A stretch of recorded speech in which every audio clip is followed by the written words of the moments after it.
Olha, pessoal, deu para ver que uma sessão de novos negócios, a turma aqui vieram profissionais, empreendedores, gestores, engenheiros, no caso do Ivan também, empreendedor, não é? E eu coordeno o curso de pós-graduação na Mauá de veículos elétricos e híbridos, de autônomos também. Dou aula na Fundação Getúlio Vargas, na parte de estratégia de empresas e inovação e projetos. 40 anos trabalho no programa nuclear, não é?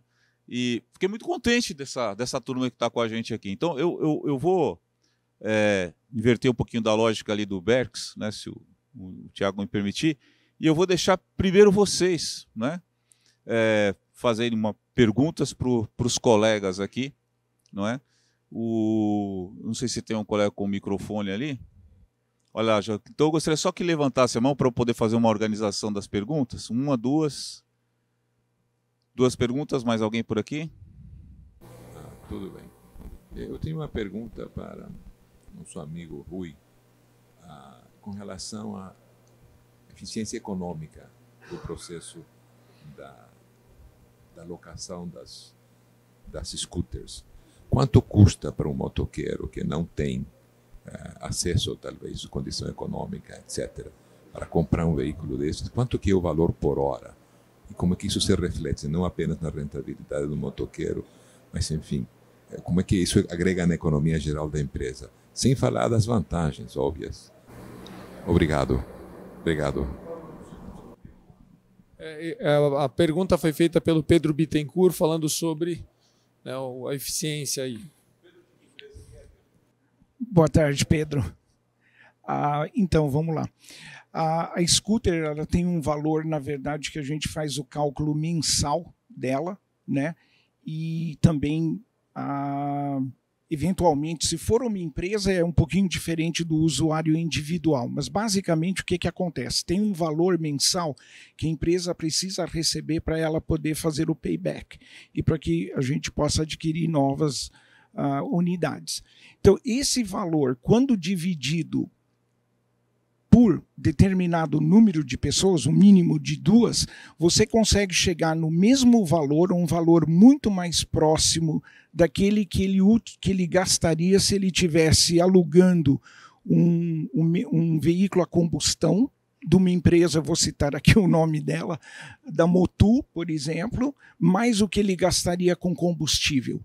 Então, o que a gente tentou fazer, e grande parte disso, devido ao iFood, na verdade, que nos pressionou a fazer esse cálculo, é que o condutor não gaste mais do que ele hoje gasta com veículo a combustão. E, logicamente, considerando não só os quilômetros rodados, lubrificação, manutenção e tudo mais.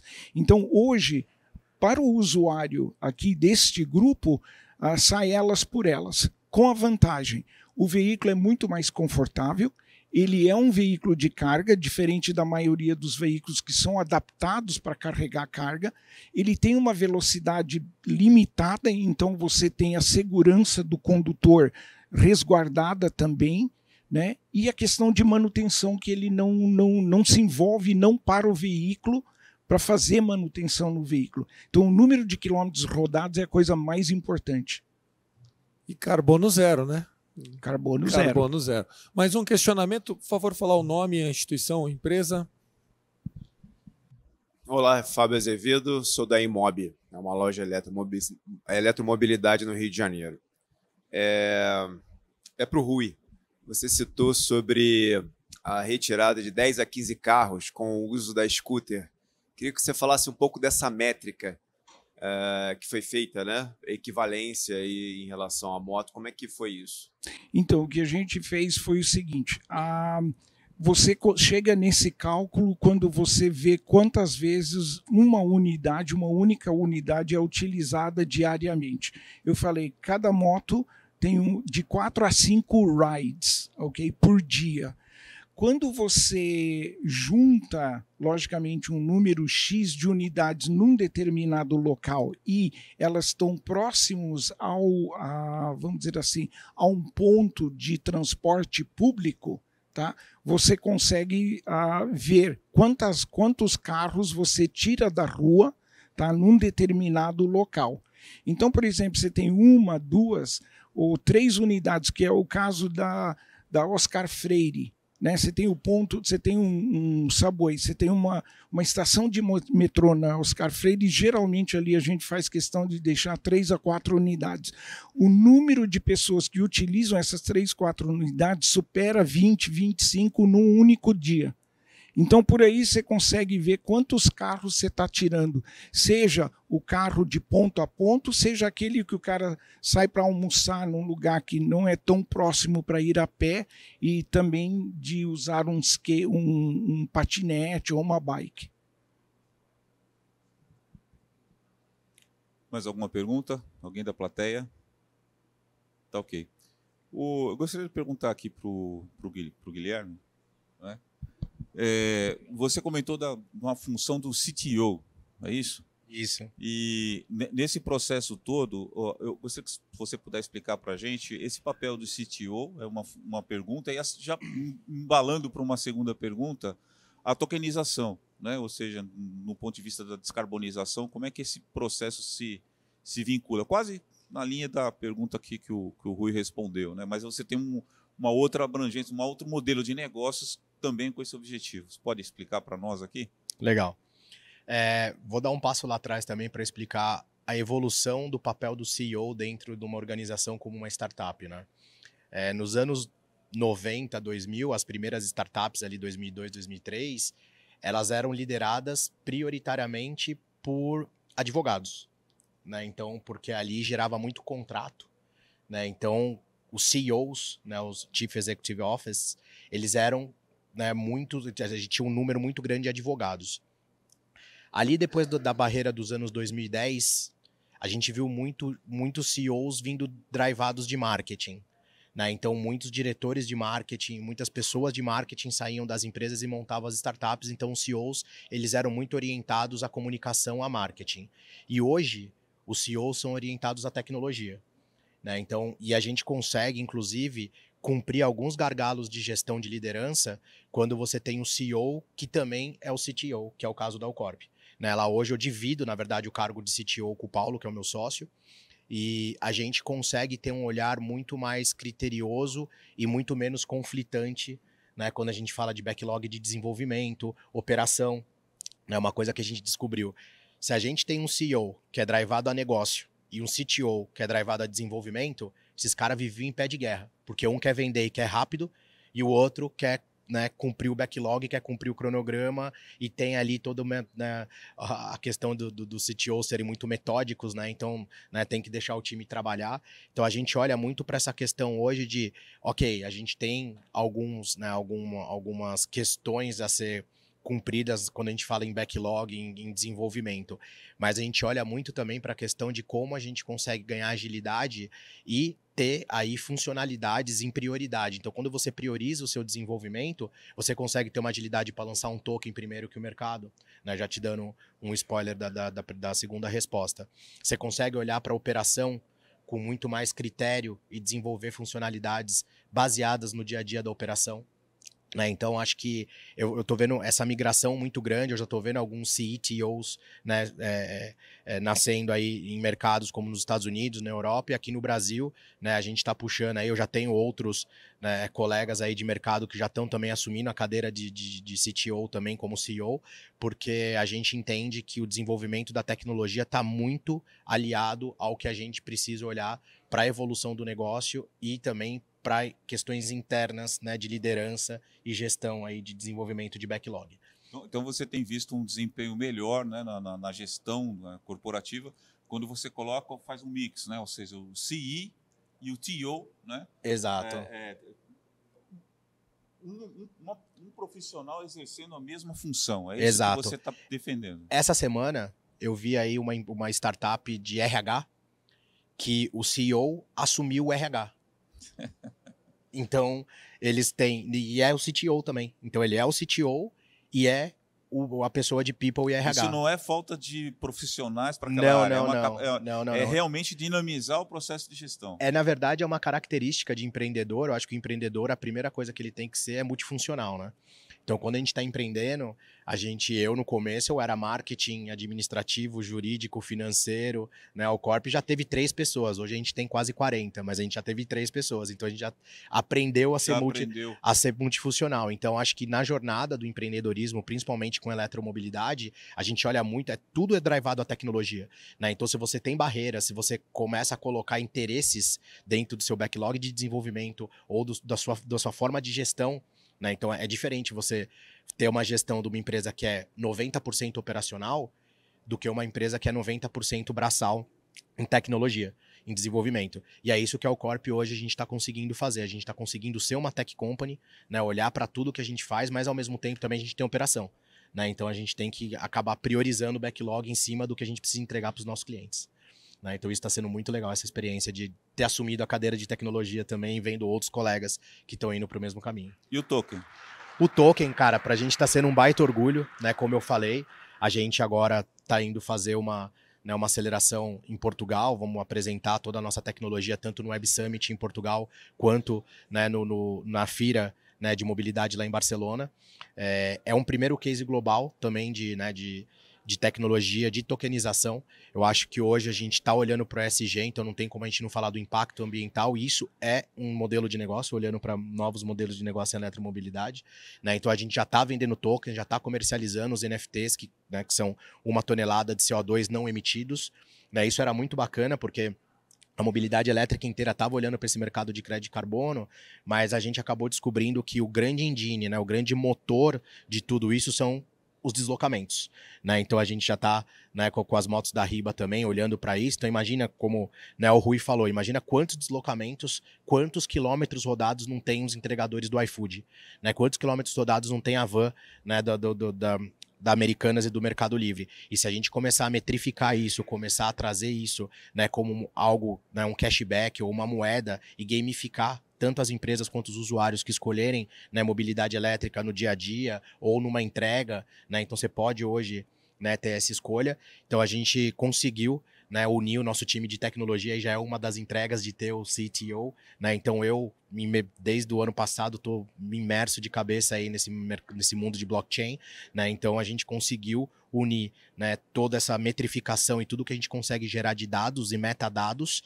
e trazer para o blockchain de uma forma muito fácil, né, de entender. Então depois, quem quiser, a gente pode conversar melhor sobre como que a gente está fazendo essa nossa tokenização, mas para a gente está sendo muito orgulho, porque a gente está sendo um case global aí, que a gente está indo para a Europa agora apresentar a nossa tokenização. Que bom, que bom. Brasil fazendo sucesso lá fora. É isso aí. Né? Não é só trazer para o Brasil, oferecer no Brasil, né? Geralmente, ou vir de fora para dentro, né? O caso do Rui, por exemplo, trouxe de fora, tal, mas dinamizou totalmente aí o mercado. Você já daqui está levando para fora, né? Um contrafluxo, mas muito importante. Legal. Eu vou fazer uma pergunta agora direcionada aos 2 colegas aqui. Eu entendi que os temas estão próximos, né? O carregamento, o sistema de energia, né? E aqui nós temos a PHB Solar, né? Estão fabricando sistemas aí para energia solar, e tem aqui o Hans, né, que também está trabalhando nesse processo. Então, a minha pergunta, eu até anotei aqui, eu vou fazer uma pergunta, olha só o que eu vou fazer. É um game entre vocês dois, tá?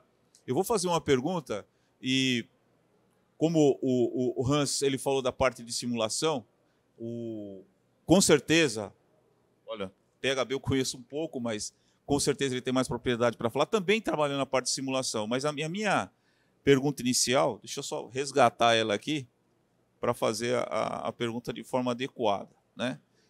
Aí um dos dois pode ficar mais à vontade para responder, se for o Ivan, se for o Hans, eles se complementam, né?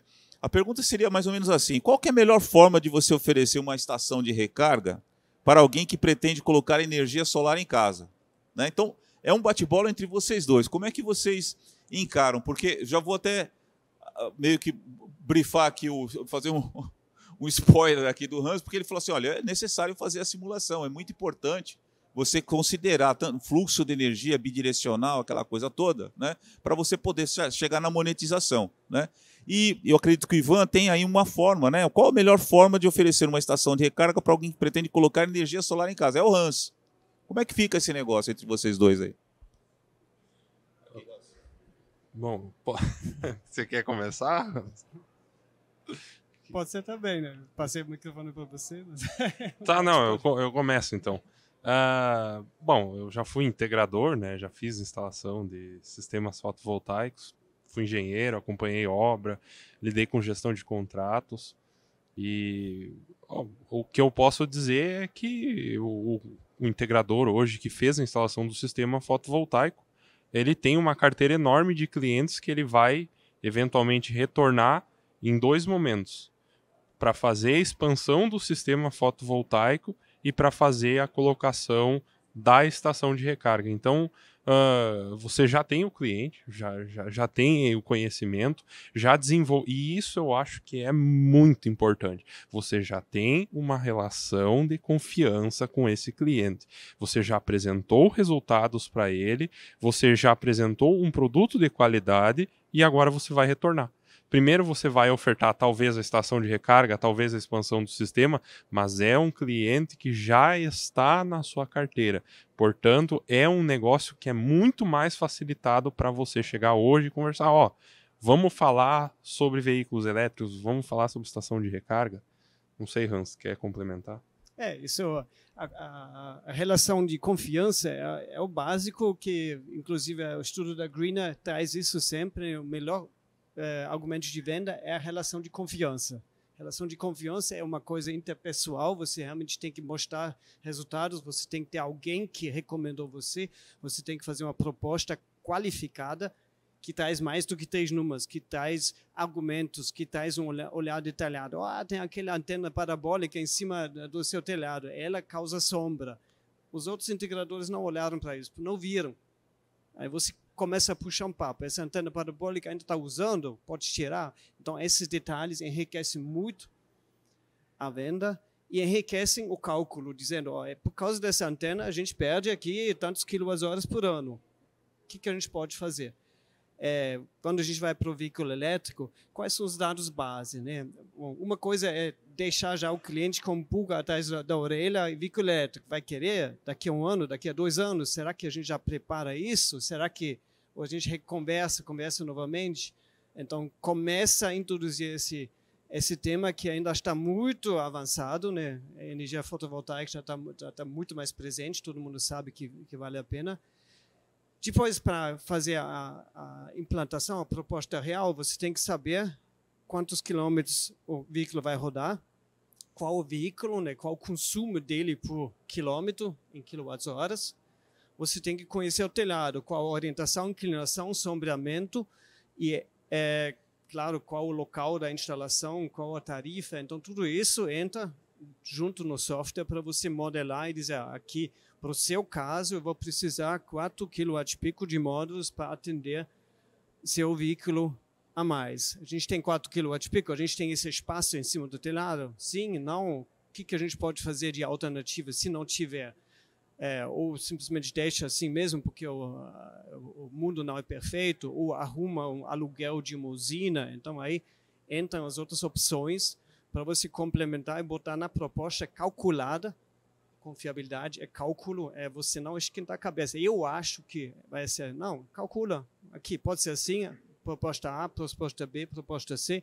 Aí ele pode decidir. Então, vamos por aqui, por enquanto. De repente, em um outro momento, a gente reavalia e recompensa.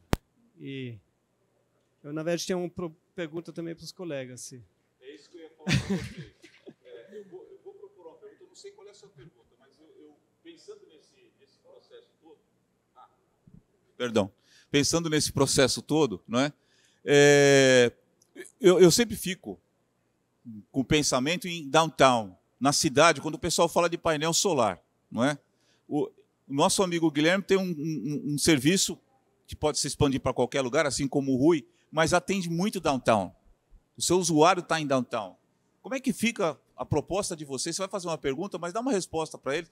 Como é que olha uma solução que eu te daria para você colocar o painel solar em São Paulo, por exemplo, ou uma cidade, qualquer cidade que seja mais verticalizada para poder atender talvez esse tipo de serviço? Qual seria a solução, né? Então, pensa nesse processo de atender a eles e não sei se a sua pergunta ia estar nesse encaixe, acho que não, porque você ia perguntar para eles alguma coisa, mas eu acho que vocês poderiam dar uma explicação para a gente. Eu sempre penso nisso. Eu moro em apartamento, e antigo, não é? Quando você fala, bom, como é que nós vamos fazer para carregar os carros que tem pessoas já adquirindo, tanto o híbrido quanto o elétrico ali? Como é que nós vamos fazer para resolver a situação desse pessoal? Ele está migrando para outro lugar, porque eu não consigo. O sistema que já está implantado lá não permite fazer isso. Vamos colocar painel solar? Aonde? Se você tem uma torre e tem, sei lá, 50, 60 apartamentos embaixo, né? Isso é uma devolução para ele, depois você faz sua pergunta. Bom, a solução é aluguel de parte de usina que está no interior.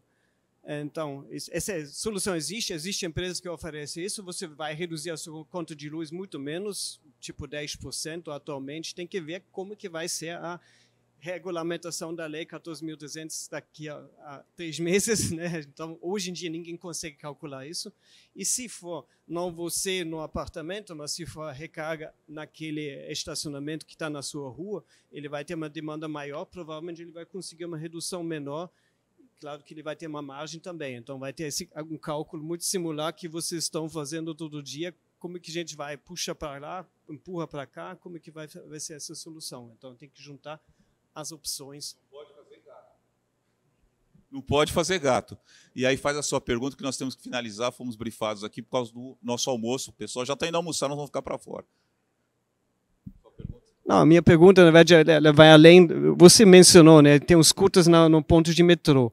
Quando eu vou para a Alemanha, a empresa de trens da Alemanha permite comprar um ticket integral, ônibus, metrô, trem, outro ônibus para chegar, bonde para chegar, e alugar um carro e alugar uma bicicleta. Então, posso fazer tudo de uma vez só. Como que está esse negócio aqui? A gente está com smart cities, mas essa inteligência não aparece nas nossas cidades, né? De integrar realmente os meios de transporte. Não sei como é que vocês estão vendo isso.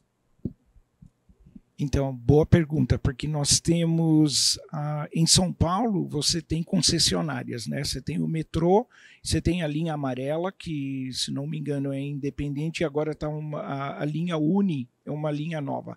A linha Uni, por exemplo, já nos procurou para integrar. Então, nós vamos ter, na inauguração da linha Uni, e já, aliás, em novembro, já vão receber 10 scooters para começar a trabalhar essas 10 scooters de uma forma compartilhada com os funcionários e alguns servidores ou prestadores de serviço para a linha Uni. As outras vai seguir um pouco o que já acontece com as bicicletas da Tembici, né? Mas a linha Uni, por exemplo, já está engajando. Então, eventualmente, já vai fazer parte de algo dessa natureza. Legal. Até já dando uma explicação de como nasceu o VEC. O VEC ele era um projeto multimodal, que não se chamava VEC, ele chamava Laranjinhas. O carro era laranja, ele era horrível, ridículo, ninguém ia pegar o carro. Mas a ideia era ser uma plataforma multimodal integrada com o Tembici. Mas a gente entendeu alguns problemas de regulamentação, de onde carregar o carro na rua, né, da questão da Zona Azul, que estava na transição ali, né, com o pessoal que estava fazendo a concessão. Então a gente acabou não fazendo a plataforma integrada, mas o banco já está olhando para isso e já vai acontecer. E tem algumas respostas muito legais do tipo, a gente já tem métricas, quando a gente fala em plataforma multimodal, last mile, né? A gente tem métricas que o last mile para car sharing, principalmente corporativo, com os carros novos com autonomia maior, e se tem uma segurança de infra de recarga, então a pessoa vai para a praia ou vai para o interior e tem aonde carregar, acabou o last mile. 85% dos usuários do VEC pegam estrada. Ponto a ponto. De ponto a ponto. Então, assim, a gente hoje está trazendo o serviço da RIBA, a gente está trazendo motos para o nosso serviço para ter o multimodal, mas não necessariamente que vai ter essa questão de ser integrado, tá? Porque isso para a gente caiu e foi uma surpresa, porque a gente achou que as pessoas iam pegar, como a gente tem um serviço de car share que é dentro de um condomínio, que é engraçado, é longe, e a gente achou que as pessoas iam usar para ir para São Paulo. Só que as pessoas só usam lá para ir buscar o filho na escola, para ir no beach tênis, devolvem o carro cheio de areia. E aí, então, nesse condomínio tem uma característica que as pessoas usam o carro para last mile. Mas 85% dos usuários dos nossos principais serviços acabam pegando estrada. Guilherme, só acrescentando, né, isso é muito importante, porque quando nós começamos a introduzir as scooters, nós entendíamos também que seria a First Last Mile, né? E First Last Mile, na verdade, virou coisa de patinete e de bicicleta. As scooters e os carros é mais ponto a ponto, ou seja, hoje, se a gente não faz uma redistribuição o que a gente chama reposicionamento das nossas scooters nas hot zones, né? O que acontece, as pessoas dominam ela. Então você vai achar aquela moto sempre na frente daquele prédio, ou X motos na frente de X prédios. São pessoas que viraram donos. Aquele POC que a gente está fazendo com e-carros nasceu de tanta gente que não queria devolver. A gente falou, então compra. Simples assim. Faz um desconto e compra. Eu queria agradecer aqui aos nossos palestrantes, né? Ao Guilherme, ao Hans, ao Ivan e ao Rui. Agradecer a FRG por estar com a gente. O pessoal ali está faminto. Pessoal, vocês estão liberados, então obrigado por estar com a gente aí nessa parte da manhã. Nos encontramos logo depois do almoço aqui na segunda rodada, ok? Um abraço a todos aí.